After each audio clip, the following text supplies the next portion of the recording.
Let's see if I can invite some people in here. Actually, no, I'm not. You're gonna see this later, and you're gonna get it while I drive. So here's the thing.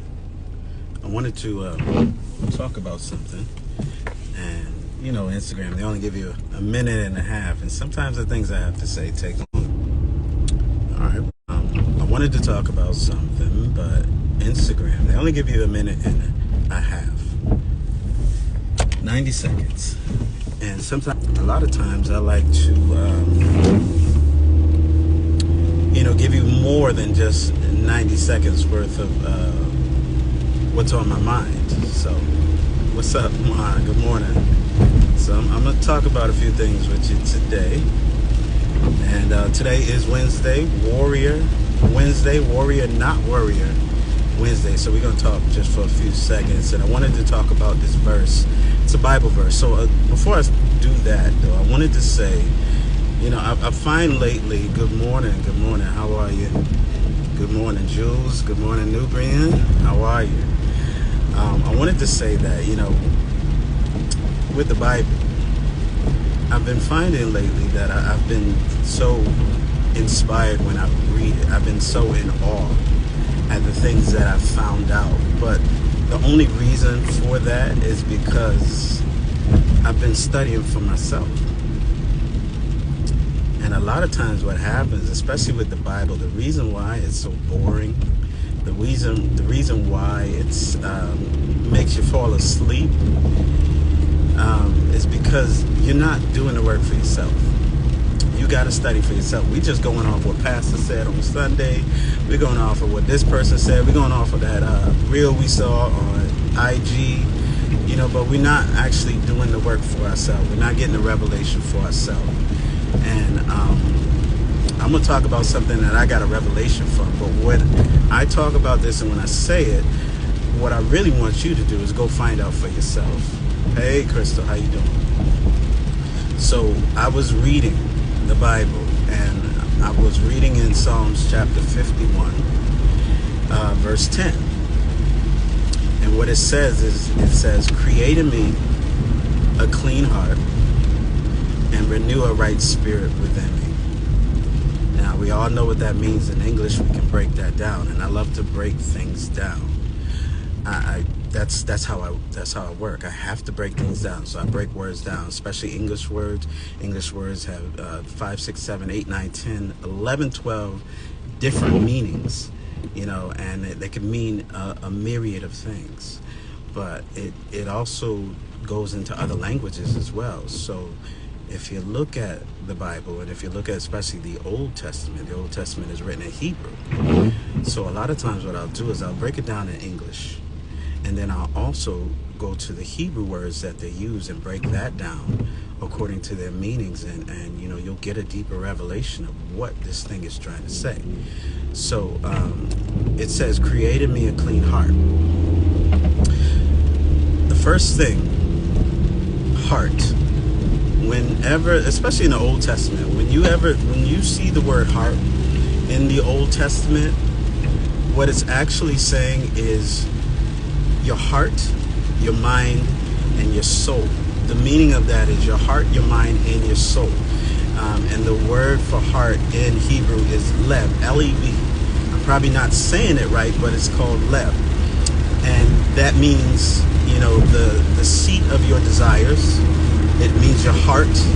It means where your intellect is. But it also means the seat of your emotions. And your emotions is your soul. So that's what it goes to. So when it says, create in me a clean heart, what you're really asking the Lord, Abba, Yahuwah, you're asking him to create your soul clean now, to create your mind clean, create your emotions clean, create your desires to be clean. Good morning. Welcome. Justine, welcome. But, that's what you're asking. So, when you see that word heart, if you're ever reading the Bible, you're reading the Old Testament, just know that it's not just talking about this thing that's ticking here, but it's also talking about this thing here, and it's also talking about your soul. So the word create, when they use that word create, when David, the person who wrote the Psalms, most of the Psalms he wrote, he used the word create, or we translated it into create. But the actual word he used in Hebrew was called bara, B-A-R-A. And bara means to, create something, to shape it, to form it, to fashion it, to cut down or to cut out. And those two, cut down and cut out, you're cutting something out by, forming it, to create it. But the funny thing about the word bara is it's used in reference to Yahuwah. And if you look at Genesis 1:1, when it says, in the beginning, God created, it's the word bara. Now, when we reference ourselves into creating things, we don't use that word bara, or at least Hebrews don't. They use another word that means create as well, but it doesn't mean create like bara means create. And bara is usually only in reference to Yahuwah, because he's the only one that can truly bara something.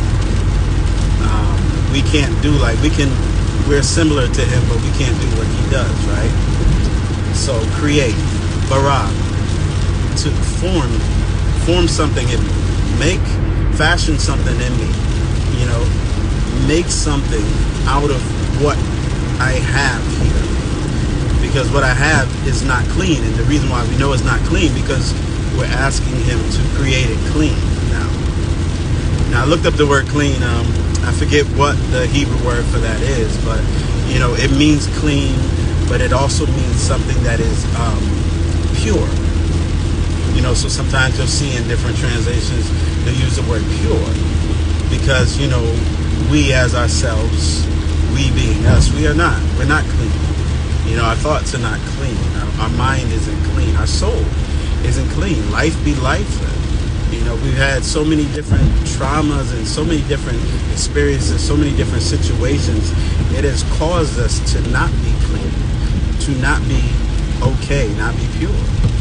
So this is what we're asking him. Why would we even ask him that?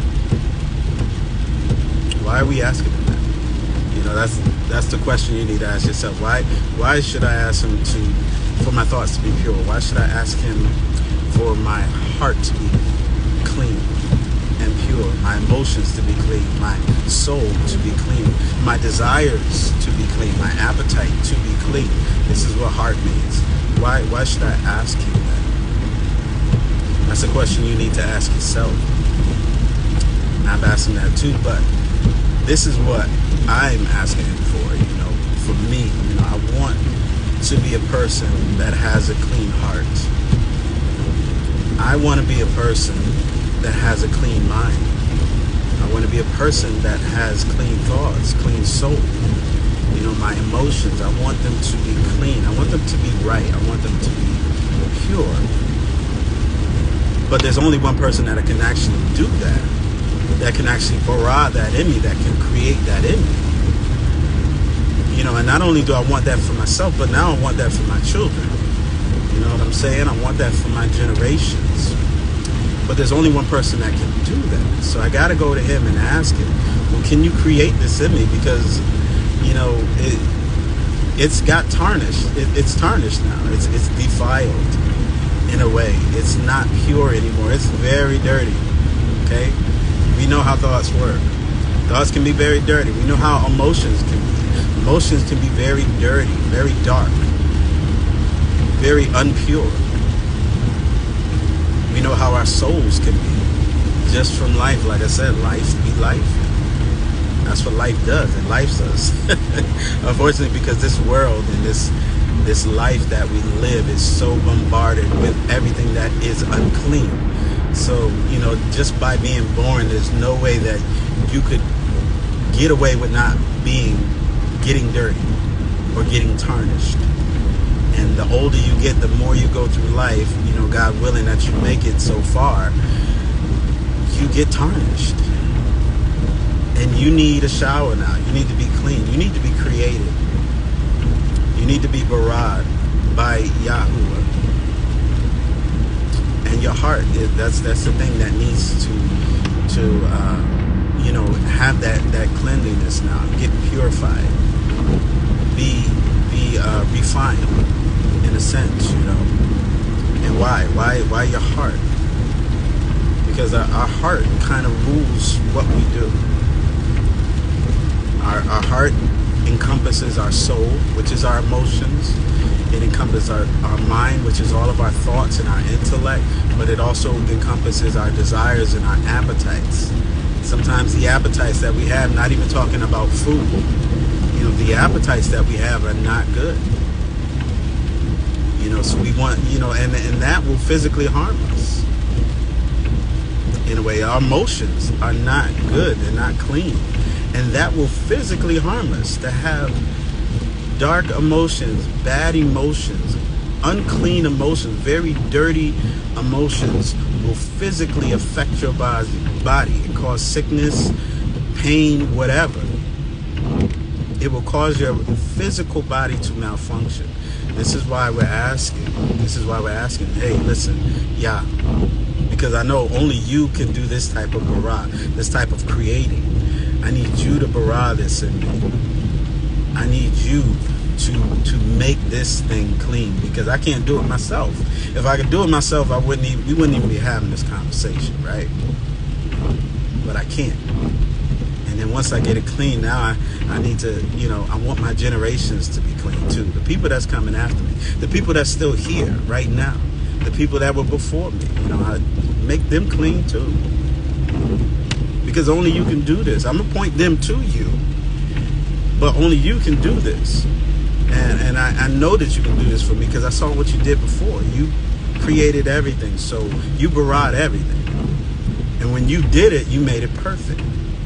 It was only us that caused it to become unclean. We were the ones, when you put it in our hands, when you gave us the dominion over this world, we were the ones that messed up. And we caused it to be unclean. So now we need you to step back in and do what you always do and make things pure. So now I talked about the first half of this verse, but there's a second part to it as well. So it says in the second part, renew a right spirit within me. What is the difference between your soul and your spirit? Well, like I said before, your soul is your emotions, all of your desires, and all of your appetites for things. You know, but your spirit is the thing that when your physical body leaves here, when it dies, when it no longer works, your spirit is the thing that lives on. And somewhere, it's going to live on, right? We know where, but we won't go into all of that. So your spirit will live on. There's places that your spirit will go. That's the thing when you go down, close your eyes and go to sleep. That's the thing that's acting in your dreams. That's the thing that's moving. That's the thing that's having interaction in your dreams is your spirit. And there's a difference between your soul and your spirit. There's a huge difference. Okay, but that's the thing that is not your physical body. Once your physical body is put to rest and it stops working, it no longer has any life in it, the spirit is the thing that lives on. Your soul is what your emotions are, your desires. It houses your mind and your intellect and your heart. Your heart is all your desires and your appetites, your emotions, your mind and your intellect. Spirit and soul. But now, so we got our soul clean. Now we want our spirit to be renewed. We need it to be right, because also our spirit wasn't right. If our soul isn't clean, that's definitely going to affect our spirit, because our appetites and our desires, our emotions and our thoughts will, affect what happens to our spirit. And our spirit is a living, breathing thing. It is a very real thing. And like I said, when you dream, that's the thing that's having interaction with the people that you see in your dream, with the crazy scenarios that happens in your dreams. We'll talk about dreams another time, but now we need our spirit renewed. And it's not that it needs to be created out of nothing. It's already there, and we already have it, but it's just not right. It is so wrong. So we need it to be made right again and to be renewed. So to be made new again. It was new when we were born, But now we needed to be made new again, because just like we said before, life be life. All right, life, and it will take a toll on you, body, soul, and spirit. And everything that happens to your spirit, everything that happens to your soul, you better believe it's going to affect your body. So this is why we're going up these steps like this, because if your spirit is right, then your soul will be right. And if your soul and your spirit is right, then your body will be right. So now all of a sudden, you're not having these infirmities. You're not having to take these pills for your high blood pressure. You're not having all of these different issues in your body, because you got your heart clean now. And now you got your spirit renewed and correct. That blew my mind when I was reading it, when I started to break that down. Because when you look at life and you look at this world, if you, a lot of us, we don't realize it, but if you realize it, it works in three parts. There's three different parts to this world. So there is the spirit world. There is a world that is unseen, that we can't see, where there are things that are very active in that world that are very real. And we call them spirits. People like to call them ghosts. They call them whatever they call them. But there are spirits that work in this unseen world. And this world is very real, more real than this physical world that we see here. And whatever happens in that spirit world can most definitely affect us here in this physical world. So that's number one. This is where things start. And the reason why we know things originate in the spiritual world, because we're talking about God, right? Yahuwah, he is a spirit. He's not a physical being, he's a spirit. And he was the one that kick-started this whole thing off by baraing everything. He bara, or created everything. So everything originates in the spirit. Everything that happens to you physically originated in the spirit somehow. So we got to start there and get that spirit correct, right? Once we get from that spiritual world, there is another world. There's a mental, emotional world that we live in as well. That's where the soul is.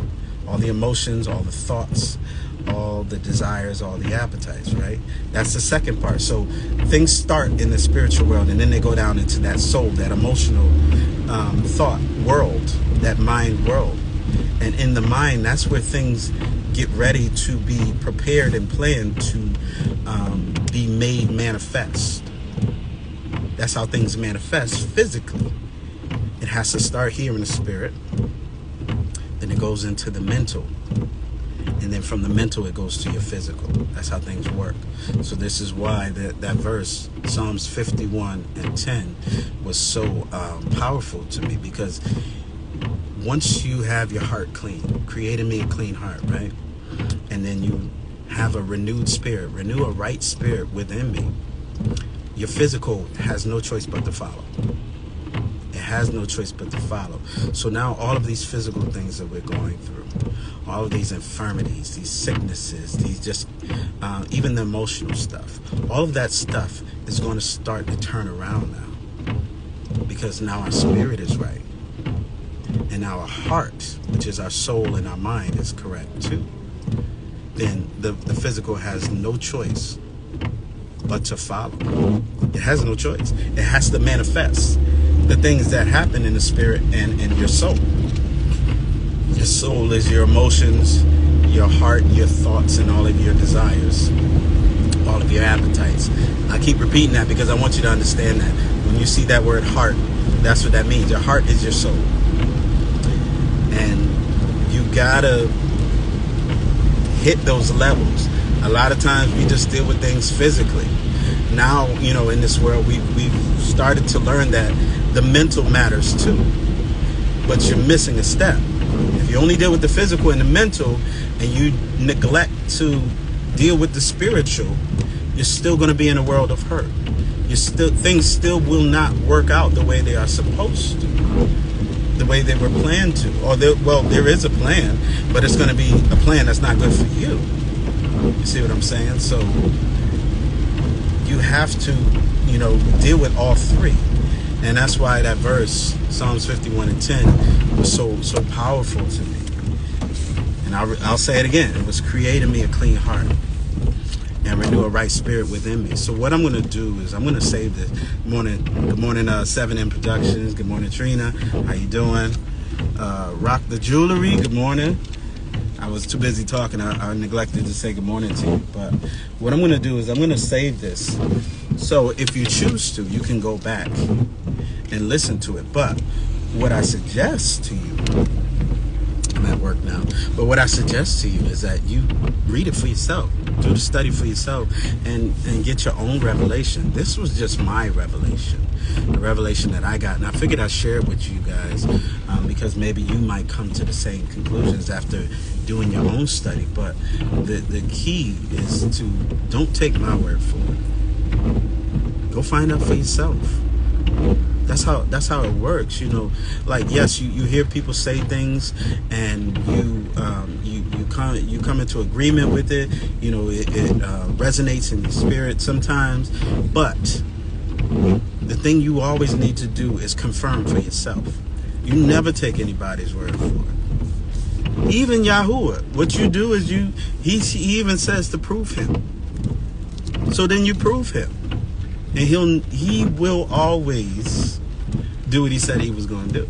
But you can always take it to him, and there's nothing disrespectful about bringing him back what he said.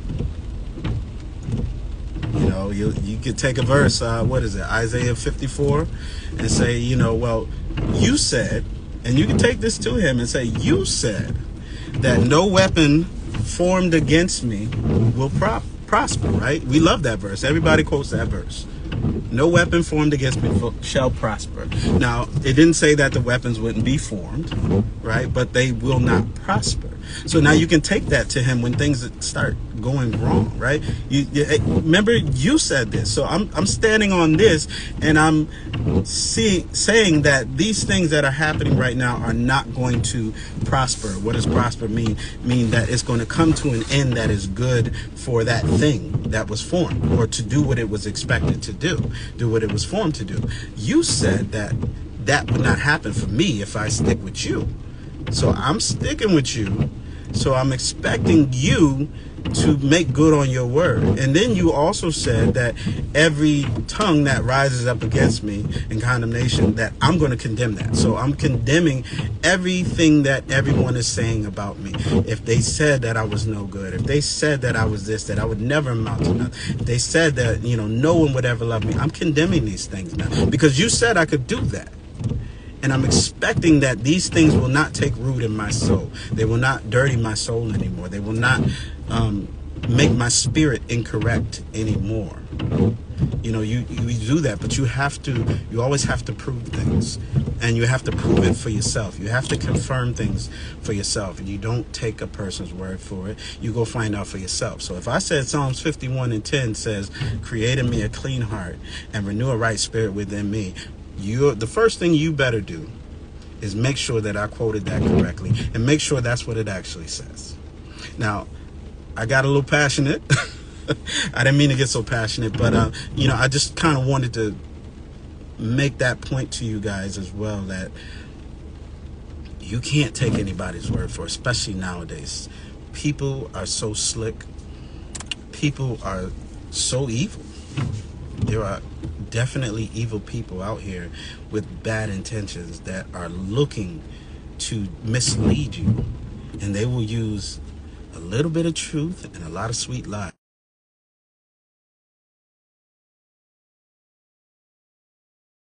It's going off. I don't know if it cut me off, but my alarm is going off, so that means it's time to end it because I'm at work and I need to punch in. But I thank you for riding with me, everybody who stopped in and said hey.